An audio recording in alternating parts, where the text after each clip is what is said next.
In this tutorial, we learn how to install Visual Studio Code on macOS. Once we have installed Visual Studio Code, there are a few settings that I want to show you which can aid or improve your experience using Visual Studio Code. And then we'll work through a setup, a general way of working with Visual Studio Code, creating a new project. Now, if you are watching this tutorial, it's likely that you are new to Visual Studio Code. So let's start by telling you that Visual Studio Code is free and it's open source. It is a source code editor. So it is a program that allows us to create, develop, manage our code. It is widely used for various programming languages, not just Python. We can utilize it for multiple programming languages. We do recommend that you use Visual Studio Code while following along with our tutorials. However, if you wish to use your own or preferred source code editor, of course you can. To install Visual Studio Code, let's navigate over to the download page. So I'm going to type in Visual Studio Code into my browser window. That might take you to Google, normally the top option, or it might take you directly to Visual Studio Code page, like you can see here. Now you may land on this page, or you may, if I highlight the other platforms here, you may land on this page, the download page. Either way, navigate to this download page and you're provided some options. You can see that Visual Studio Code is available on multiple operating systems.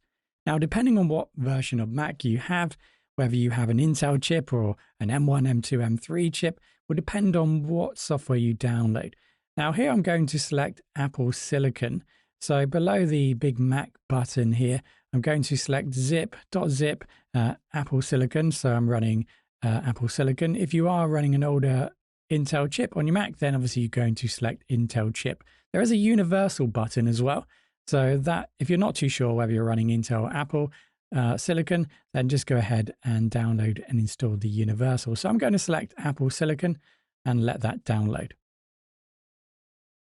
Now, Visual Studio Code won't need any installation. You simply just run it from the file that's been downloaded. So if you head over to, go and downloads, you can see in the download folder, we have Visual Studio Code, and I can just double click and it will open. So I need to press open and Visual Studio Code opens for the first time.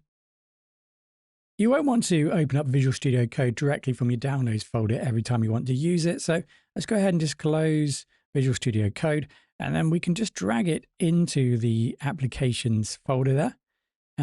It is now available from the applications folder. So what we should be able to do now is go over to the Launchpad potentially and open up Visual Studio Code, or we'll press Command and Space, type Visual Studio Code and open Visual Studio Code from there.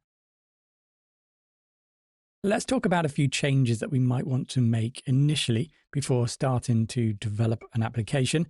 So Visual Studio Code has hundreds of different settings that you can configure. If you go over to the code from the menu, select settings, you can access all the settings from there. So a few settings that you might want to change initially. So there are two ways to interact with the settings. To find the settings that you want to change, you can just drill down through the menu system here, or else you can type in words into the search. So here I'm looking for zoom. A setting that I always configure and turn on is using the mouse wheel to zoom in and out, make the text smaller and larger. So if you type in zoom and then select that, that will then become available, and that will then allow you to zoom in and out, make the text smaller and larger, which can be really handy when moving through code. You may not be comfortable with the UI size. You can see mine's probably slightly larger than yours, the default. So if you want to change the UI scale, you can type in zoom again. It has the zoom level here. You can see zoom is set to level 2 on mine. That's found in window.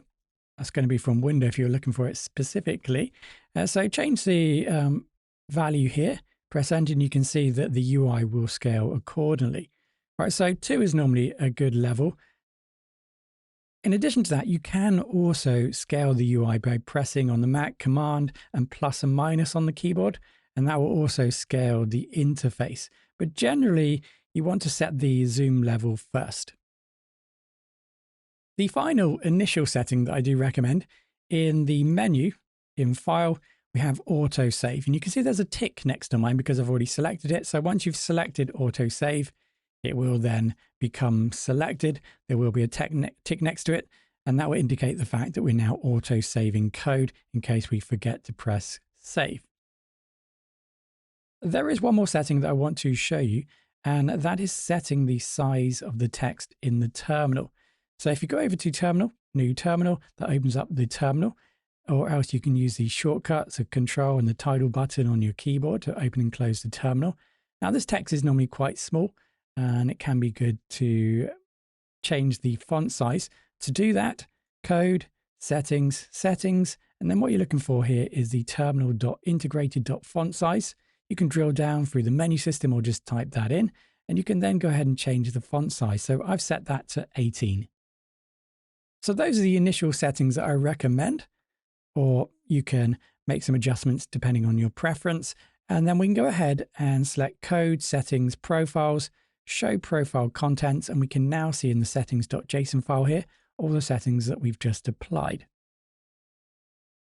Now, if you need to back up your settings, you can press Export here to back up those settings, or else go over to Code, Settings, and then Backup Sync Settings, and you can then log in, and that will allow you then to sync your data across your devices. So that leaves us now with starting a new project. Typically, every project starts with creating a new folder, and all your files are then stored in that folder, and we can call it a project folder. So let's go ahead and create a new folder on the desktop here. Let's just call this project, rename this to project 1. So that's our project folder where we want to store all of the files associated to our application. So here in Visual Studio Code, in fact, let's just close Visual Studio Code. Let's open up again. So we're presented with the Welcome tab, and from here we can start to open up a new project so that we can start working with that project. So we can select Open from the UI, or we can go to the top here and File and open a new folder. So either way, that's going to be the same. So here on my desktop, I've created a new project folder, and the project folder is open now on the left-hand side. And you can see my project folder. Actually, I've opened up the desktop. That's not what I wanted. So File, Open Folder. Let's open up the desktop and project folder.